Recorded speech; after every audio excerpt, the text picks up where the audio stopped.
Hello everyone, thank you for tuning in. I'm Johnny A-Frames, and today we're going to talk about riding gear. So the first piece of equipment we're going to talk about is your helmet. If you plan on going to the track, you're going to want a DOT Snell approved helmet or a DOT ECE approved helmet. So those ratings are right on the back of the helmets. You're going to want one of those combinations, just a regular DOT approved helmet. They could give you some grief about it. They may not let you onto the track, as per a lot of the riding entities that host track days. It'll say right on their website what they want. It's usually one of the two combinations. Our next piece of equipment. Let's talk about what you should be wearing under your leather coat or your hoodie, your flannel, whatever it is that you wear out riding. So this is by Alpinestars. It's called the Bionic Action Jacket. It's CE2 level approved protection. So you see it's got some nice plastic shoulder protection there, some nice plastic elbow protection. I've been wearing this thing for several years. I think I bought this in 2018 or 19. I originally bought it for mountain biking. However, as soon as I bought another street bike, I started wearing it under the coat that I wear. So it's got a nice back protector. All of it's adjustable, so if you have a longer torso, you can adjust this down.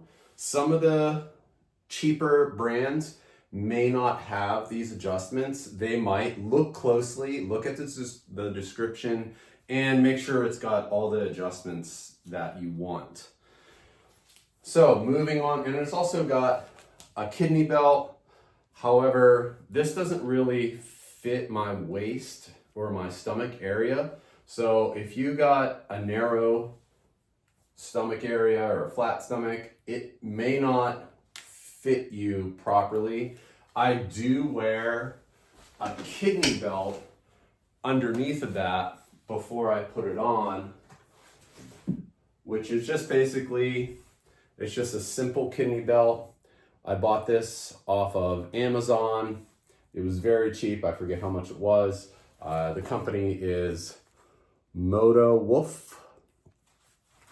It works great so far. I've worn it a few times. I just got it. It supports your lower back while you're riding. If you're out for a long ride or something like that, you want some back support. So next up, under my jeans or a riding leather, I wear some hip and thigh protection. Again, I bought these off Amazon. It's got a nice plastic protection piece right here. This is like goes on your lower back area. And then you come around to the side, it's got some pelvis pads. These are pretty thin. They probably wouldn't do much. And then you got some butt pads here. Again, they probably won't do much in a crash. And then you have your thigh protection right here on the side. So this was very cheap also off Amazon. I'm sure there's better ones. These ones seem to be working fine. If you get something too bulky and you're wearing it under a leather, a one-piece leather or a two-piece, you may find that you're restricted in movement. So it's going to take quite a few times for you to wear these underneath your leather to stretch that leather out a little bit to get some more room. Okay, moving on. Under my one piece, I wear a chest protector and back protector also, because in a one-piece leather or two-piece leather, generally there's no chest protection, there's no rib protection.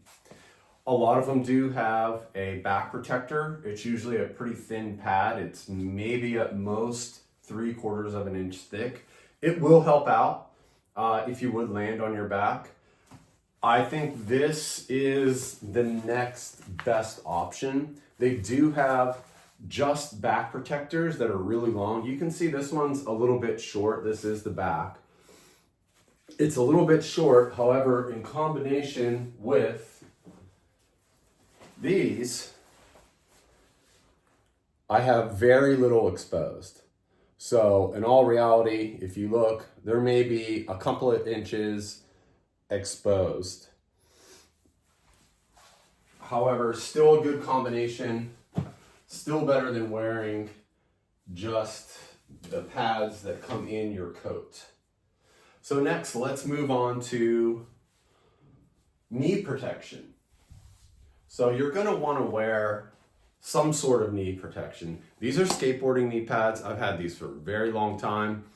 They're getting pretty worn out, so I am gonna be shopping for another pair. I'll do a video on those coming up soon whenever I do purchase another pair. However, you can see, and this came all as a kit. I think I got the helmet, the elbow pads, and the knee pads all in one shot. So it's just your basic skateboarding knee pad. They seem to work great. They're not restrictive. I don't wear these obviously under my riding one-piece leather. They already have knee pads in them and knee sliders on them. So this wouldn't fit anyway.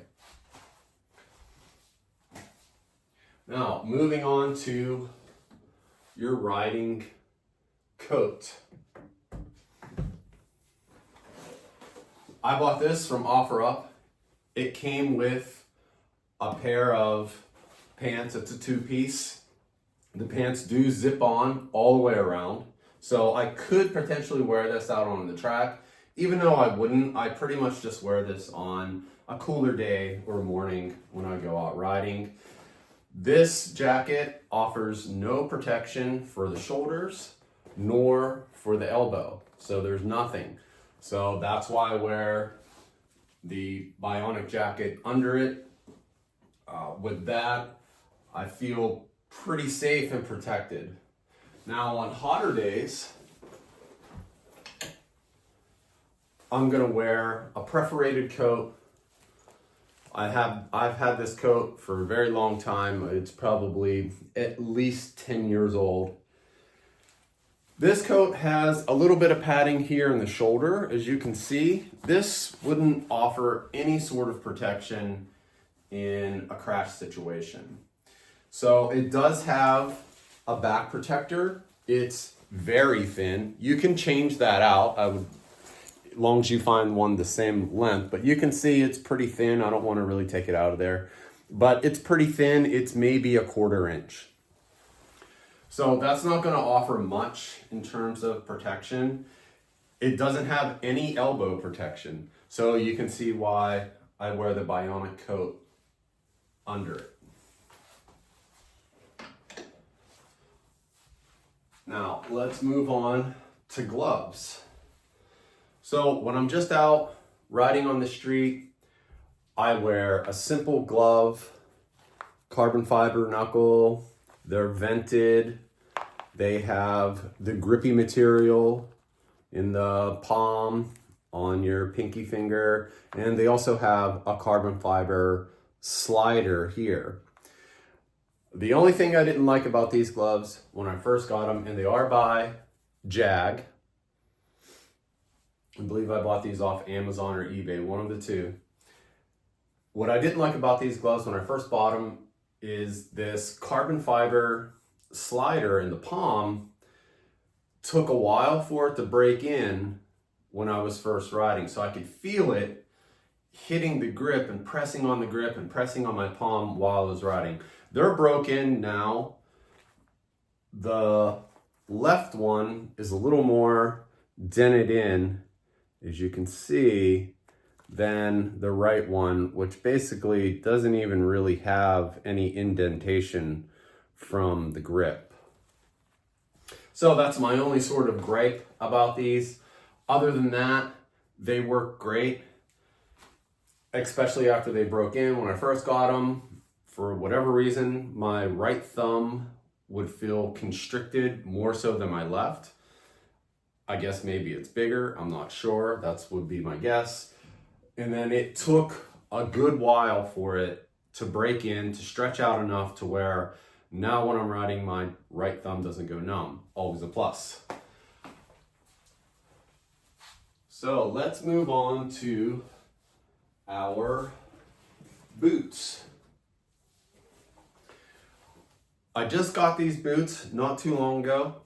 They're by Forma. These are a $300 boot.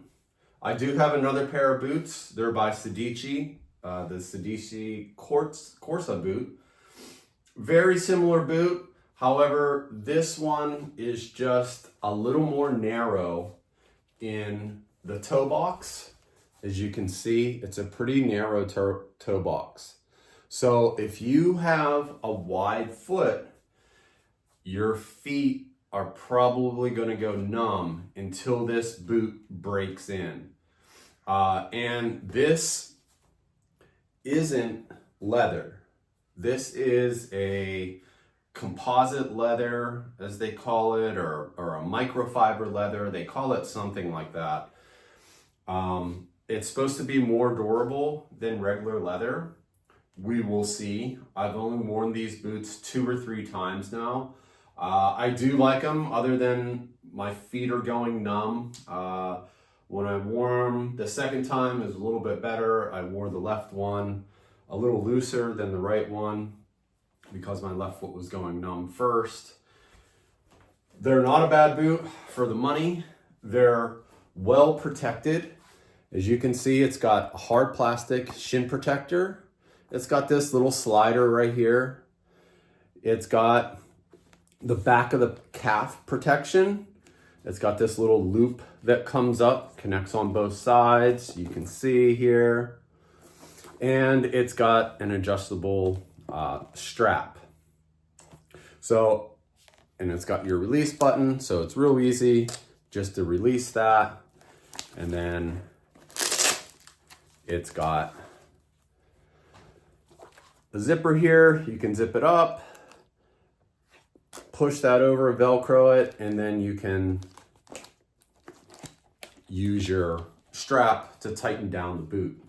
They're pretty tight to begin with. And then it's got this other strap here to adjust right on the top of your foot.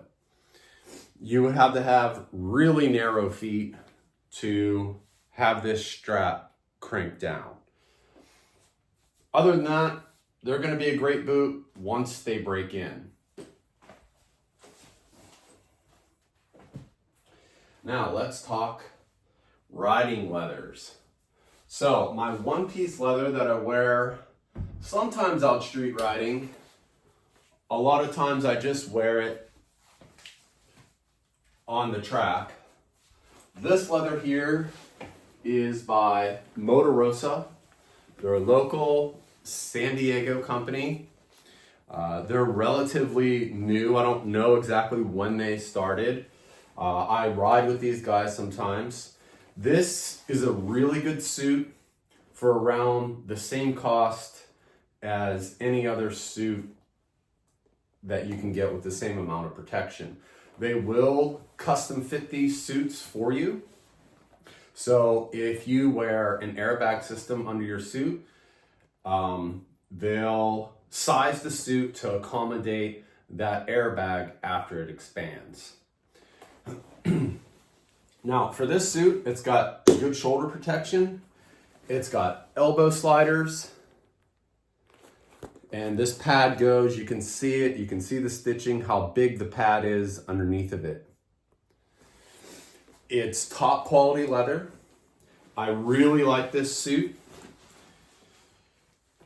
It's got nice knee pads in it. It came with the sliders. For some reason, they gave me rain sliders on the suit. It didn't really matter to me because all a rain slider is is that it's a little bit thicker than a regular slider. So it seems to be working out well. I really like it. It does have a back protector in it. Now I've taken that back protector out. However, regardless, great suit. If you're going to go out on a track, I suggest wearing one piece as opposed to a two-piece suit. That's just preference. It's totally up to you. They'll accept either one at a race course as long as it zips all the way around. And what they mean is as long as it zips basically to the front side of your pelvis. I hope this helps you out. Please don't go out riding with just a t-shirt and jeans like I see a lot of people do. You're asking for it. You can never tell if something's going to happen, no matter how safe you're trying to ride. You can never tell. There's things with cars that happen all the time. They don't see you, or they underestimate how far you are away in relation to where they're pulling out from or where they're going to pull into. I see it happen all the time. It's either they don't care, they're texting, they're watching videos while they drive. I've seen all of this, and they just have no regard for you at all unless they themselves are a rider. So that being said, watch out for Tesla drivers. They're super fucking dangerous and they will run you over. So I hope this helps out. Please like and subscribe to this channel, and I will see you next time.